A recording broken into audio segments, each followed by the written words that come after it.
Hi guys, I am Vyomesh Singh. Welcome to my channel. आज हम बात करेंगे ओयो की विद हिमांशु। हिमांशु का अभी अभी सॉफ्टवेयर डेवलपर रोल पे ओयो में सिलेक्शन हुआ है और आज ही इसको ज्वाइनिंग लेटर मिला है। So first of all congrats Himanshu. Thank you sir. Second year इनको इलेक्ट्रॉनिक्स मिली तो इनको लगा चलो अब ये पढ़ लेते हैं, नया सब्जेक्ट मिला है तो जब तक ये पढ़ते रहे इलेक्ट्रॉनिक्स और कंपनीज आनी शुरू होगी, थर्ड ईयर आ गया और तब तक इनकी प्रोग्रामिंग ज्यादा नहीं थी, नील बटा सन्नाटा से थोड़ा सा ही ऊपर थी।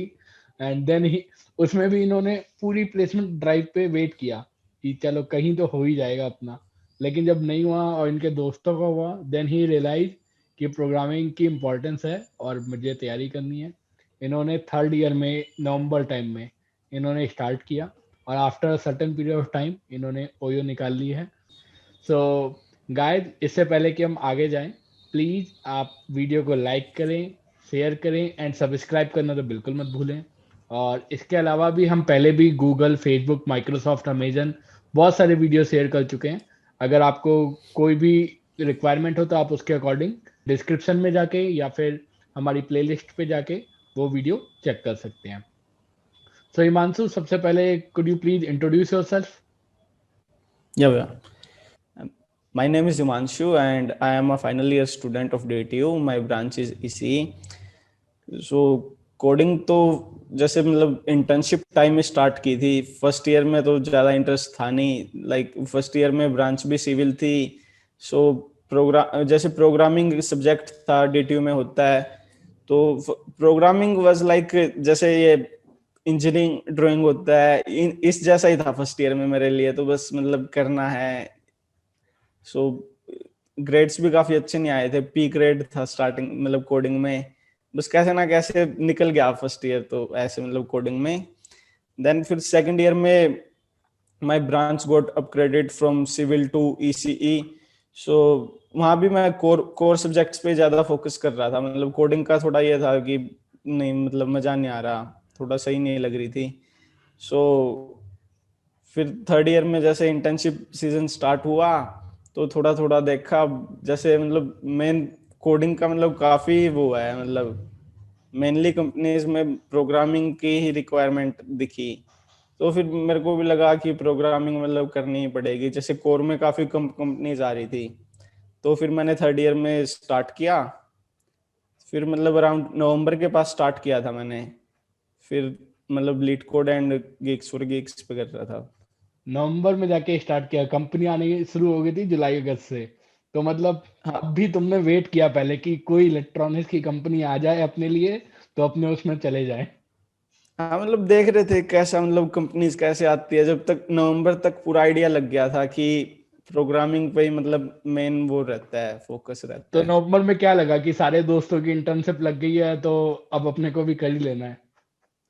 हाँ, थोड़ा मतलब दोस्तों ने भी काफी मतलब गाइड किया कि मतलब जैसे सीओई वाले दोस्त थे या जो मतलब ईसी के कोडिंग कर रहे थे कि मतलब हो जाएगा छोटे टाइम में भी। और वैसे मतलब कोडिंग का ही मतलब काफी वो है। और जैसे सेकंड ईयर में पता भी नहीं चल रहा था, ये भी कोडिंग कर रहा है वो भी कर रहा है, इंटर्नशिप टाइम में पता चला। अच्छा, तो एक चीज ये, चलो अपने अब मेन मुद्दे पे आते हैं। आप सब यहाँ पे ओयो के लिए वेट कर रहे हैं, तो ओयो का रिक्रूटमेंट प्रोसेस और सिलेक्शन प्रोसेस क्या था? जैसे सीजीपीए कट ऑफ थी, 6 सीजीपीए थी एंड टेंथ एंड ट्वेल्थ के भी शायद वो थे 60% से, मतलब मिनिमम 60% रखा था। एंड सभी ब्रांचेस के लिए ओपन नहीं था। ये C O I T, software, M C and E C and double E, इनके लिए ओपन थी बस। मतलब काफी ब्रांचेज हो गई। हाँ काफी थी, मतलब ओपन टू ऑल नहीं था बट। उसके अलावा ये प्रोसेस क्या था? कितने रिटर्न टेस्ट कितने थे, कितने इंटरव्यू थे या ग्रुप डिस्कशन राउंड था, जो भी था? एक रिटन टेस्ट था, उसके बाद 2 इंटरव्यू थे। कुछ कुछ बच्चों के 3 भी लिए हैं, वैसे मतलब 2 थे। एंड इंटरव्यू वाज टेक्निकल और technical plus HR? Technical, pure technical, दोनों टेक्निकल? एचआर नहीं था। हाँ। ओके। सो जब तुम पहले सिविल में थे तो तुम्हारा कोडिंग में बिल्कुल इंटरेस्ट नहीं था, फिर तुमने सेकंड ईयर में इलेक्ट्रॉनिक्स फिर पढ़नी शुरू की, फिर थर्ड ईयर में तुम्हें लगा नहीं यार ये सब अजीब बात है, अब पढ़नी है हम्म। Coding, programming. हाँ तो हाँ। जब तुमने ओयो का ऑनलाइन रिटर्न टेस्ट या ऑनलाइन कोडिंग राउंड फेस किया, तो तुम्हारा क्या एक्सपीरियंस रहा उसमें? क्या टाइम लिमिटेशन क्या थी और टेस्ट का पैटर्न क्या था? टेस्ट हैकर अर्थ पे था and time limitation was around 1.5 hour. 15 MCQ थे एंड 2 कोडिंग क्वेश्चन थे। जैसे मतलब ओवरऑल मार्क्स थे उसमें, जैसे जो 15 MCQ थे वो 50 मार्क्स के थे एंड 2 कोडिंग क्वेश्चन हर एक मतलब 100 मार्क्स का था। जैसे उनमें टेस्ट केस थे, हर एक टेस्ट केस पास कराने पे 10 मार्क्स थे। सो जैसे मतलब MCQ तो थोड़े सही हो गए थे। सो जो वो था ना कोडिंग क्वेश्चन, उसमें जैसे पूरे मतलब पास नहीं भी हो रहे थे, जब भी जैसे मेरा वो एक ही क्वेश्चन के हाफ टेस्ट केस पास हुए थे, बट मतलब शॉर्ट लिस्ट हो गया था मैं उसमें ही, सेकंड तो और हुआ ही नहीं था। जो एमसीक्यू था उसमें क्या क्या सब्जेक्ट पूछे गए थे? MCQ में एप्टीट्यूड थे। जैसे दो दो क्वेश्चन एप्टीट्यूड के थे, वैसे तो DSL को ही था मेन, बट SQL था, थोड़ा OS था, ये सब मतलब था। टेक्निकल सब्जेक्ट सारे जो कंप्यूटर साइंस के हाँ बेसिक होते हैं। हाँ हाँ। ओके। सो तुम्हारा ये राउंड अच्छा गया या फिर सो गया, but you were selected for? मतलब बेकार, हाँ बेकार गया था वैसे, मेरे को नहीं लग रहा था, बट हाँ जैसे ना जैसे हो गया। अच्छा, चलो ठीक है, मान लेते हैं। हम्म। सो फिर जब तुम्हारा टेक्निकल हो गया, तो मतलब टेक्निकल मतलब ऑनलाइन राउंड के बाद तुम्हें नहीं लग रहा था कि हाँ भाई तुम्हारा हाँ इंटरव्यू में नहीं होगा? होगा। तो जब इंटरव्यू में हाँ हुआ तो तुम्हें क्या लगा कि हाँ इंटरव्यू फेस करना है? तो उसमें क्या एक्सपीरियंस रहा, उनकी क्या एक्सपेक्टेशन थी, और लेंथ, इंटरव्यू की लेंथ क्या थी, डिफिकल्टी लेवल क्या था? इंटरव्यू एक्सपीरियंस मैंने पढ़ लिए थे काफ़ी, मतलब पहले ही जैसे कंपनीज आती थी, मैं इंटरव्यू एक्सपीरियंस के थ्रू मतलब कंपनी के लिए प्रिपेयर करता था। तो मतलब थोड़ा बहुत मेरे को पता था कि ऐसा ऐसा पूछने वाले हैं फर्स्ट राउंड में। तो फर्स्ट राउंड जैसे 1 घंटे का था एंड उसमें स्टार्टिंग में तो जैसे उन्होंने BST एक बना दिया वहां पे अपनी स्क्रीन शेयर करके एंड बोले कि LCA निकाल दो इसका। तो मैंने स्टार्टिंग में जैसे अपनी अप्रोच एक्सप्लेन की एंड देन उन्होंने फिर एक एडिटर शेयर कर दिया था, फिर वहां पे उन्होंने कोड करवाया। फिर बोले कि फिर उसी क्वेश्चन को बाइनरी ट्री बना दिया उन्होंने एंड बोले इसका LCA निकाल दो। तो जैसे उसमें मतलब BST में तो मैंने BST वाली अप्रोच से किया था, तो बाइनरी ट्री में जनरल उससे LCA निकाल दिया। फिर मतलब ड्राई रन कर दिया कोड लिखने के बाद। बस यही क्वेश्चन पूछा था फर्स्ट राउंड में? नहीं नहीं, उसके बाद उन्होंने पूछा कि अपना फेवरेट टॉपिक बता दो। तो मैंने हैश मैप बोला, बट वो बोले कि मैं वो DP या ग्राफ में से पूछना चाहता था। तो फिर मैं बोला ग्राफ, फिर उन्होंने क्वेश्चन पूछ दिया DP से। सो DP का भी मतलब वही स्टैंडर्ड क्वेश्चन पूछा था वैसे, कि वो जीरो वन मैट्रिक्स थी, मैक्सिमम स्क्वायर बताना था उसमें पॉसिबल। So okay. उसको भी जैसे पहले ड्राई रन करवाया, फिर कोड लिखवाया। कोड में हल्का सा ऑप्टिमाइजेशन था, वो उन्होंने बोला जो लिखा था मैंने, फिर मैंने वो कर दिया। फर्स्ट राउंड मतलब सिर्फ तुम्हारा प्योरली डीएस से बेस्ड था, कॉम्पिटिटिव हाँ प्रोग्रामिंग फिर बेस्ड? उसके बाद उन्होंने हैश मैप के बारे में भी पूछा था। हाँ मतलब DS बेस्ड था पूरा। अच्छा, प्रोजेक्ट वगैरह कुछ भी नहीं? नहीं नहीं, जैसे उसके बारे में हैश मैप के बारे में उन्होंने हैश मैप के जैसे इनबिल्ट कैसे होता है उसके बेसिस पे काफी क्वेश्चन पूछे थे। जैसे पहले मैंने अपना फेवरेट हैश मैप बोल दिया था ना, हम्म। तो वो हैश मैप का उन्होंने बहुत पूछा फिर। जैसे अच्छा। मतलब क्वेश्चन नहीं पूछा, बट हैश मैप का जैसे आपको पता हो कैसे बना रखा है, तो ये आप मतलब बता पाते हैं। इनबिल्ट पूछा था मतलब। ओके। सो फर्स्ट राउंड तुम्हारा टेक्निकल हो गया, सेकंड राउंड भी टेक्निकल ही था। तो फर्स्ट राउंड और हाँ सेकंड राउंड के में क्या डिफरेंस था? और से, क्या एक्सपीरियंस रहा तुम्हारा सेकंड राउंड में?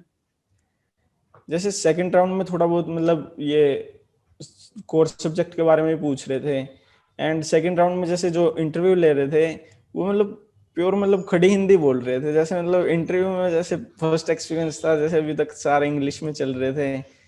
तो जैसे मैंने मतलब वहां पे पढ़ा भी था, जैसे वहां पे देखा था मैंने यूट्यूब पे ही, नॉलेज गेट पे ही एक इंटरव्यू एक्सपीरियंस के बारे में पढ़ा था कि इंटरव्यूअर हिंदी बोल रहा है तो मतलब इंग्लिश पे ही थोड़ा वो रहना चाहिए। तो मैं इंग्लिश पे स्टिक रहा एंड फिर उन्होंने क्वेश्चन पूछा। फिर वही था क्वेश्चन, थोड़े क्वेश्चन लेवल भी अच्छे थे फर्स्ट से कंपैरेटिवली। और क्या क्वेश्चन पूछे? क्वेश्चन था कि स्ट्रीम ऑफ नंबर्स आ रहे हैं, हमें वो बताना है, उसमें मिनिमम बताना है, मैक्सिमम बताना है। जैसे हर एक 3 नंबर के सेट में मिनिमम एंड मैक्सिमम बताना है, okay. Infinite number of numbers है। इसके अलावा वही स्पेशल स्टैक के बारे में पूछा था, जैसे मिनिमम स्टैक रिटर्न करना है। तो जैसे फर्स्ट क्वेश्चन में जैसे मैंने ना स्टार्टिंग में अपनी अप्रोच शेयर की कि हम इसे प्रायोरिटी क्यू से कर सकते हैं, बट फिर मुझे लगा कि 2 पॉइंटर के साथ कर सकते हैं। तो जैसे मैं बोलते बोलते कर रहा था कि पहले मेरे को लग रहा है ऐसे प्रायोरिटी क्यू से कर सकते हैं, फिर मैं बोला नहीं नहीं उससे 2 पॉइंटर से कर सकते हैं। तो उन्होंने मतलब गाइड किया कि उससे सही जा रहा है प्रायोरिटी क्यू से, वहां से मतलब उसी अप्रोच पे थोड़ा मतलब टाइम लगा, तो फिर प्रायोरिटी क्यू से मतलब हो गया था वो। तो सेकंड राउंड में भी क्या उन्होंने बोला कि कोड रन करने को या लिखने को एडिटर पे? नहीं, कोड नहीं लिखवाया सेकंड राउंड में उन्होंने, पूरा मतलब अच्छा। ड्राई रन करवाया था अच्छे से। सो बस सूडो ये कोड दो लिखवाया था। कोडिंग पूछे और दो कोडिंग क्वेश्चन पूछे और कुछ नहीं पूछा? मतलब फर्स्ट क्वेश्चन में काफी टाइम चला गया था, वो ऑप्टिमाइजेशन मांग रहे थे। जैसे जो सूडो कोड लिखवाया था ना, उसमें थोड़ा स्पेस ले रहा था मैं। तो हम्म। जैसे प्रायोरिटी क्यू का मतलब इनबिल्ट में चले गए थे वो। जैसे वो कह रहे थे कि आप अब पीपीफाई मान लो कि आपको दे रखा है, हम्म। अब पीपीफाई यूज करो, विदाउट स्पेस चाह रहे थे वो। हाँ अच्छा। मतलब क्वेश्चन तो ये दो ही थे। फिर उसके बाद वही कोर सब्जेक्ट में पूछा। कोर सब्जेक्ट में क्या क्या पूछा, कौन कौन से सब्जेक्ट पूछे? जैसे मतलब स्टार्टिंग में वो बोले कि ओएस आता है, जैसे इसी के उससे उन्होंने उन पे मतलब ज्यादा एक्सपेक्ट भी नहीं कर रहे थे मेरे से शायद वो।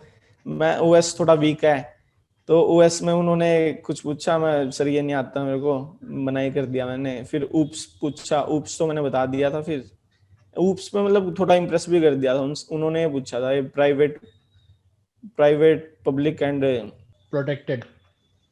हाँ इनमें ये पूछ लिए थे उन्होंने अच्छे से। अच्छा। तो फिर ये हम्म ओके। सो अब तुम सिविल के थे, फिर तुम इलेक्ट्रॉनिक्स हम्म में गए, और फिर तुमने हम्म। बाद में याद आया नहीं यार प्रोग्रामिंग में पढ़नी है। तो मतलब तुम्हें क्या हाँ लगता है कि क्या टिप्स देनी चाहिए कि लोगों को कब कैसे तैयारी करनी चाहिए? मतलब प्रोग्रामिंग वैसे करते रहना चाहिए, मतलब थोड़ा मतलब इंटरेस्टिंग भी आप देखोगे, काफी स्ट्रक्चर्ड में दे रखा है, मतलब काफी मतलब ये Geeks for Geeks, leet code अगर करे तो मतलब काफी इंटरेस्ट आने लग जाएगा। और स्टार्टिंग में ही ऐसा होता है कि लगता है कि इंटरेस्ट नहीं आ रहा, थोड़ा वो टाइम दोगे तो इंटरेस्ट काफी आता है इसमें। तो तुम्हें इंटर्नशिप मिली तो थी मतलब कोई? इंटर्नशिप नहीं मिली थी मेरे को। इंटर्नशिप नहीं मिली पर जॉब मिल गई। हाँ, सो इंटर्नशिप भी मिल गई साथ में अब तो। अच्छा। सो कितना टाइम लगता है प्रिपरेशन करने में? तुम्हें क्या लगता है कि कितने टाइम में हो जाती है प्रिपरेशन, कम से कम भी? मतलब थोड़ा इंटेंस एफर्ट करो तो 5 महीने में हो जाएगा वैसे, बट वैसे 7 से 8 महीने मतलब सफिशिएंट है मेरे हिसाब से। हम्म। और मतलब थोड़ा थोड़ा स्टार्टिंग में जैसे फर्स्ट एंड सेकंड ईयर में थोड़ा मतलब थोड़ा थोड़ा करते रहो, एंड थर्ड ईयर में थोड़ा ज्यादा अच्छे से करो तो मतलब बहुत अच्छा हो जाएगा। थर्ड ईयर में तो कॉम्पिटिटिव स्टार्ट कर लेनी चाहिए मेरे हिसाब से। ओके। फर्स्ट सेकंड में तो सो गाइस, ये थे हमारा हिमांशु। इनका एक्सपीरियंस इसलिए मैटर था क्योंकि फर्स्ट ईयर में इनके पास सिविल थी, तो इनको लगा प्रोग्रामिंग किसी काम की नहीं है। और wish you luck Himanshu. Thank you.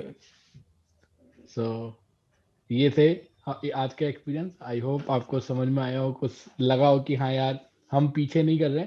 अगर आपको लग रहा है कि हाँ आप लेट हो चुके हैं, तो यू आर लेट, कोई बात नहीं। But you can prepare and get placed. So इसमें कोई इश्यू नहीं है। हिमांशु इसका सीधा साधा एग्जाम्पल है।